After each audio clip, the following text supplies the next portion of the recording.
Good morning po, Bing Reyes, yung likod at kaibigan. Gospel Vlogging, according to the Gospel of St. John, chapter 19, verses 25 to 27. Ito po yung tagpo. Sa araw na to, pinagdiriwan natin ang pagunita, memorial of the Blessed Virgin Mother as the Lady of Sorrows.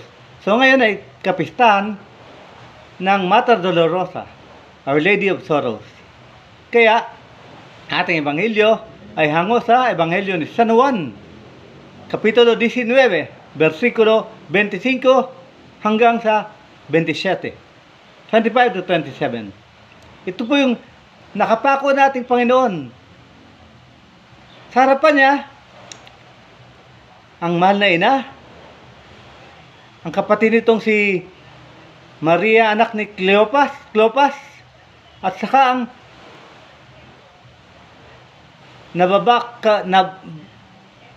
nababatang apostoles, ang mahal na lingkod nating Panginoon, si San Juan, St. John the Apostle.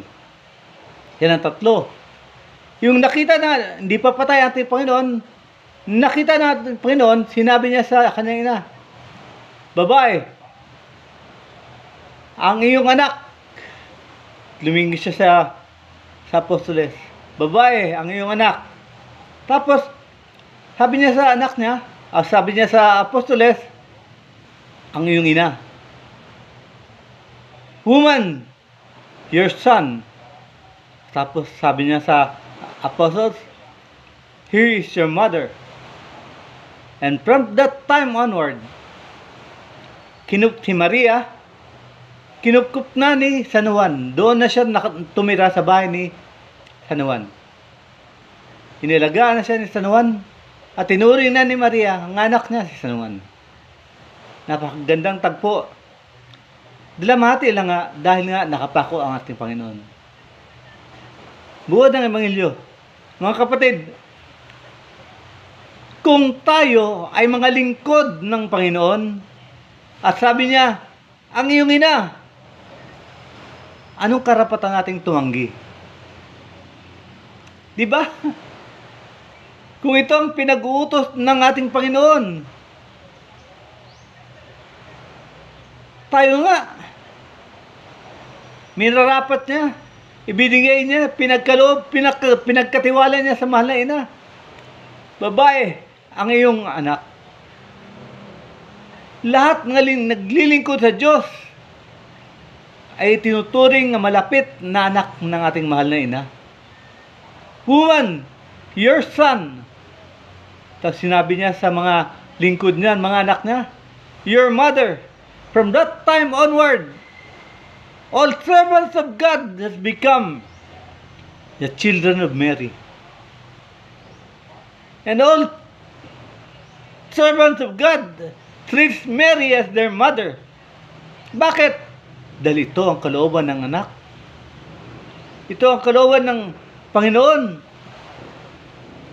Nga lahat mapalapit sa kanyang ina. Alagaan ng kanyang ina. Katulad lang pag-alaga ng ina sa kanya. Kaya, nawa, wala tayong karapatang tumanggi sa ating Panginoon.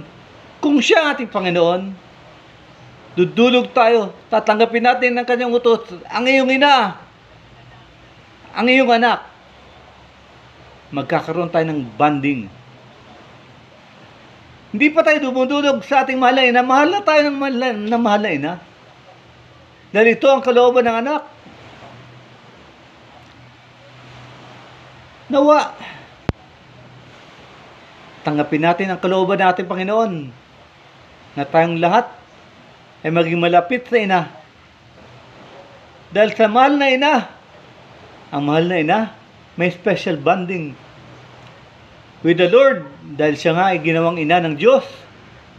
With the Lord, with God the Father, who made her special.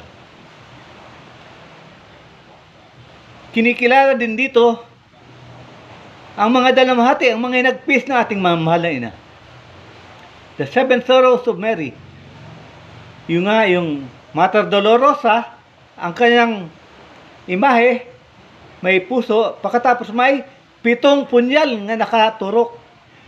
Yung 7 punyal ay nagsisimbolo ng 7 hinagpis niya, the 7 sorrows of Mary. 1, yung during the presentation, kung saan dinalang batang Jesus sa templo, dahil na batas nila yon, para ipaparehistro ang bata. Pagdating doon, si Propeta Simeon lumapit. Tapos sinabi niya, ang batang ito ang magbabago, tatakbo ng buhay ng Israel, at marami ang babagsak dahil sa kanya. At ikaw, si Maria, at ikaw, para bagang punyal ang tutusok sa puso mo dahil sa mangyari sa kanya. Yun ang first sorrow of Mary. Dahil sa unang pagkakataon, may narinig siyang ganun, na hindi kaaya-aya at napakasakit sa kanyang puso. That was the first. Second sorrow of Mary, yung dinala nilang batang Jesus sa bayan, nawala, naligaw, nawala sa kanilang, siya, si Jose, at ang batang Jesus, nawala. 3 araw silang naghanap, hindi nila nakita. Pangatlong araw, nakita nila ang batang Jesus nasa templo. Kaya, bukang bibig ng malay na, anak, paano mo ito nagawa sa amin? Dahil nga, pinuno siya ng pagmamahal, pagkatapos maglalakwat siya. Sagot ng batang Jesus, ina, ba't kayo nagtataka?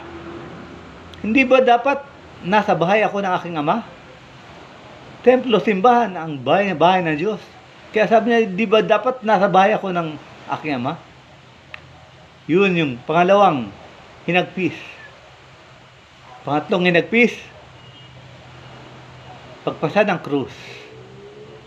Pang-apat na hinagpis, yung ipinako sa krus.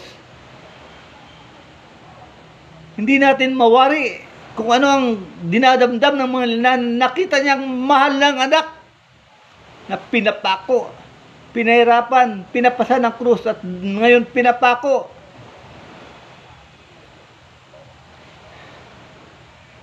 Tapos, yung namatay na, kinuha mula sa krus. Yung nanigas na, tapos kukunin mo, maririnig mo yung sounds of the bones cracking. Dahil tinanggal siya sa pagkakapako. Yun, ang pang-anim na hinagpis. At ang 7 hinagpis ay yung inilatag na ang kanyang katawan sa kanyang himlayan. Dahil yun na ang huling pagkakataon na masisilayan ng mga mahal na ina, ang kanyang mahal na anak. Binalot sa puti, pinabanguhan, at nilatag doon. R.I.P. Requiem in Pacem. Diba? Yun po ang 7 hinagpis ng mahal na ina. The 7 sorrows of Mary. At ngayon, ginunita natin ang kapistahan ng Mater Dolorosa, ang mahal na ina, nga ipinagkatiwala ng ating Panginoon sa atin, mga lingkod. Kaya karapat-dapat lang nga ibigay natin ang ating buong pagmamahal sa ina, mahal na ina. Dahil ang nagmamahal sa ina, ang unang matutuwa ang anak. At kung susunod tayo sa anak, ang unang matutuwa ang ina. Nawa, kalugdan tayo ng mahal na ina, at magkaroon tayo ng malakas, matatag na bonding, pagkakaisa. Sana matutunan nating mahalin ang mahal na Rosaryo, Santo Rosario. Dahil ito ang paraan. Sa araw-araw nating pagdarasal ng Santo Rosario, araw-araw nating pinapalapit ating sarili sa mahal na ina. At kung malapit na tayo sa mahal na ina, matutuwa ang ating Panginoon. Dahil ipagtatanggol tayo ng mahal na ina. Katulad ng kanyang pag-aruga, pagkalinga at pagtanggol sa mahal na anak. Nawa, patnubayan tayong lahat at gabayan tayo ng Panginoon. Hanggang dito lang po. Maraming salamat. God bless us.